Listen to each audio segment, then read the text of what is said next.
You think you know why birds sing? Most people immediately default to territory, marking their turf. While that is certainly a component, it's just scratching the surface of this fascinating behavior. We are diving deep today to uncover the secret motivations behind nature's most beautiful music, showing why property lines are the least interesting part of the story. For centuries, the stay off my lawn theory has dominated our understanding. But consider this. Why would birds spend so much energy on a single message? The truth is, relying solely on territory is too simplistic.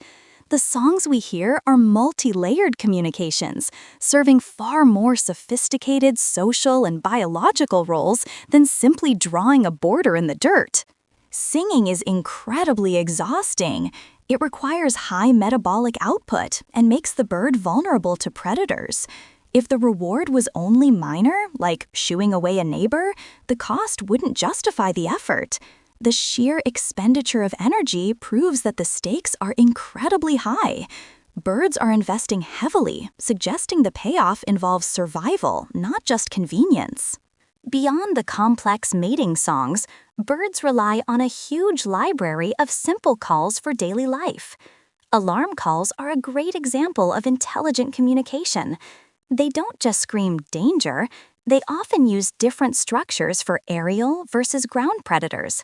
This precision allows the whole flock to coordinate the exact appropriate evasive maneuver, showcasing remarkable intelligence.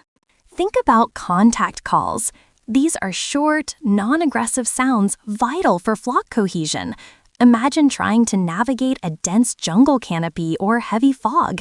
These quick chirps or seeps allow individuals to locate one another, especially when moving or foraging, ensuring the group remains safe and unified. It's acoustic breadcrumbing for the whole community. Some species engage in the highly sophisticated behavior of duetting, where partners sing complementary parts of a song together. This isn't just taking turns, it's perfectly synchronized collaboration. This complex coordination signals strong pair bonds and commitment to a mate.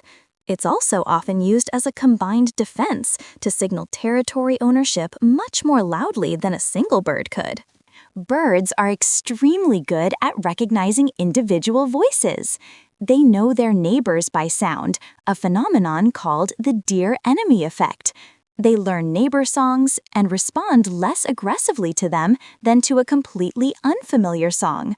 This saves time and energy, reserving their strongest defense responses for actual intruders or strangers looking to take over the land.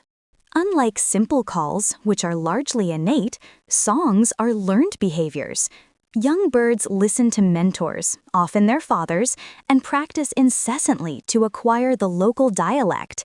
This cultural transmission is crucial, as local songs are typically better understood by local mates and rivals. If you fail to learn the local tune, you might fail to breed. Here we hit one of the biggest reasons for song complexity: sexual selection. The primary audience for a male's elaborate song is often the female. She is judging his quality, commitment, and health based entirely on his vocal performance. The song, therefore, functions as a vocal resume, advertising genetic fitness and parental suitability. It's critical for attraction. Females prefer males with a larger song repertoire, more complex songs. Why? Maintaining a large song library requires significant brain power and memory, demonstrating superior cognitive ability. It signals a male who has been healthy enough to learn, practice, and survive long enough to acquire that vast vocabulary, indicating good genes for potential offspring. Song acts as an honest signal. If a bird is weak, malnourished, or sick, it physically cannot maintain the loud volume, duration, or purity of tone necessary to impress. Only a truly healthy bird can pass this rigorous vocal test. Therefore, a perfect song is irrefutable proof of current physical condition, a true indicator of vitality for any potential mate. Stamina is key. Not only must the song be complex, but the bird must also sing consistently over a long period. The male who sings the longest, often starting earliest at dawn, demonstrates superior physical stamina and motivation. This persistent dedication suggests he will be a vigorous defender of the territory and a committed helper in raising the young. Song is rarely presented in isolation. Often, the vocal performance is tightly integrated with visual courtship displays. Imagine a male bird combining intricate song with flashing his most vibrant colors, or performing a choreographed flight dance. This synergy maximizes the impact of the signal, overloading the female's senses and demonstrating ultimate coordination and motor control. The urge and ability to sing are tied directly to physiology, specifically hormone levels. Testosterone plays a crucial role in stimulating the parts of the brain responsible for song production, particularly during the breeding season. A robust, well-maintained song is therefore an external proxy for a healthy, functioning endocrine system, which is vital for reproductive success. The areas of the bird brain dedicated to song, known as the song control system, are incredibly plastic. They actually grow and shrink seasonally. This neurogenesis, or creation of new neurons, shows that the brain is actively preparing and maintaining the ability to sing complex songs. Song keeps the brain sharp, demonstrating cognitive maintenance and adaptability. Song quality is strongly linked to nutrition. Producing a loud, sustained, and complex song requires a constant, high-energy fuel source. A bird with access to superior food resources can sing a superior song. Conversely, a poor diet results in a weaker voice and shorter singing bouts. The song then becomes an indirect signal of the richness of the bird's territory. Environmental stress, whether from pollution, severe weather, or toxins, negatively affects song performance. When a bird is fighting illness or struggling to cope with a poor habitat, resources are diverted away from the energetically demanding task of singing. A diminished or silent bird involuntarily signals vulnerability or ill health to potential rivals and mates. Birds are remarkably adaptive to their acoustic environment. In response to overwhelming human-made noise, many species have learned to modify their pitch, singing at higher frequencies or increasing their volume, a phenomenon similar to the human Lombard effect. This adaptation shows they are determined to cut through the din to ensure their vital signals reach their intended audience. Why the mysterious dawn chorus? Several hypotheses exist.